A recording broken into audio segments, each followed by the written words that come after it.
Okay, so how many transformations are there? 2. All right, we have the negative out front. So what does that mean? So reflect over x-axis. And then what's the other transformation? Is it horizontal or vertical? It's out front. It's going to be vertical. And this is greater than 1. 3 is greater than 1, so it's going to be a vertical stretch by a factor of 3. I should change color, shouldn't I? Oh well, it's too late now. Alright.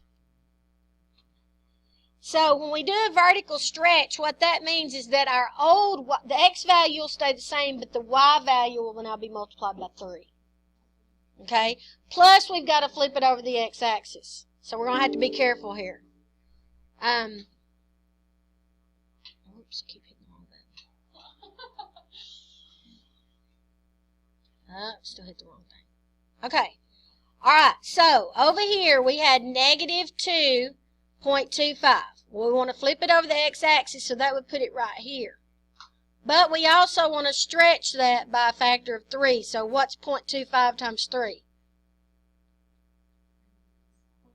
0.75. 3/4, 0.75. So that's going to go, this point is now going to be right here. Whoops. Okay. Alright. Now here we had negative 1 and 0.5. So if we flip it over the y-axis, x-axis, it's going to be right here. But we've got to multiply the 0.5 times 3. It's got to stretch by a factor of 3. So what's 3 times 0.5? 1.5. So it's going to go to right here now. Alright. Then we had 0, 1. So if you flip it over, it'd be 0, negative 1. But we got to multiply that by 3. So it'd be negative 3, right?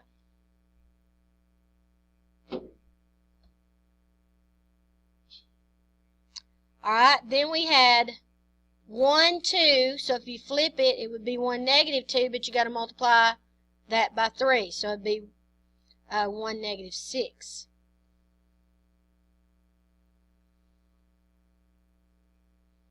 So 1, 2, 3, 4, 5, 6. Alright, and then we have 2, 4. So we would flip it, but then we'd have to multiply the 4 by 3, so it'd be negative 12, which isn't going to fit. So basically, we're just going to connect what we have now.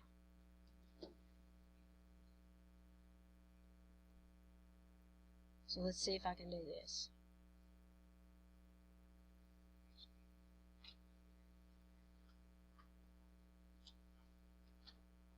Not too bad. Got off a little bit.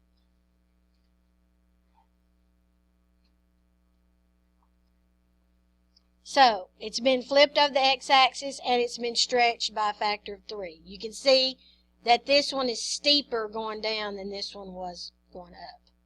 Okay? Alright, so let's talk about all the things that changed. Did the domain change? All real numbers? No. What about the range? 0 up? Yes. Now where does the range start? No, that's where it ends.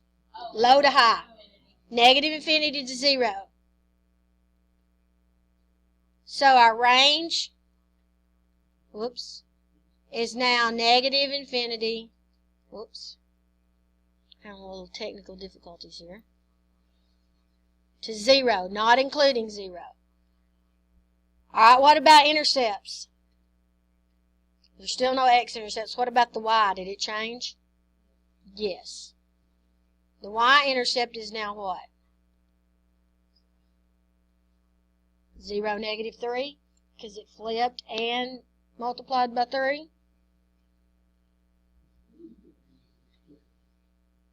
Where are your notes?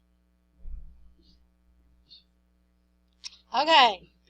Asymptote. Did the asymptote change, or is it still the x-axis? Still the x-axis. Alright. In behavior. Okay, well the left side didn't change, did it? Because as x is going towards negative infinity, y is approaching 0. It's approaching from the bottom, but it's still approaching 0.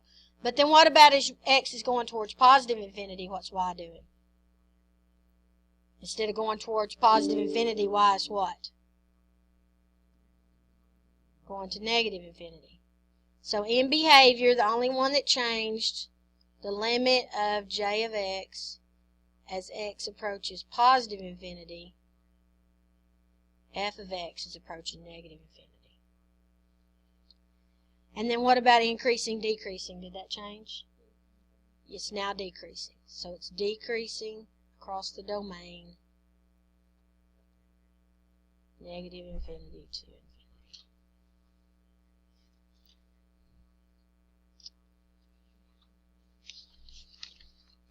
Alright. Well, I want to go ahead and at least put the title on the next slide. Alright, now, wait a minute. I've got to get out of this one and go back to this one. Okay, now we're on this page, right? I can go to this nice, neater looking page. Alright, we're fixing to, starting tomorrow, we are going to be working with this E. Have y'all seen that on your calculator before? The little E button? And we'll talk about it's a lot like pi. But today we're just going to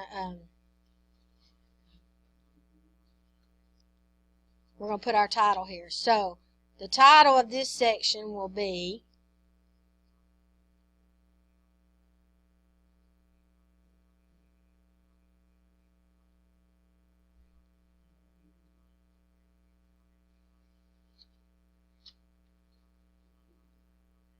Natural Base E.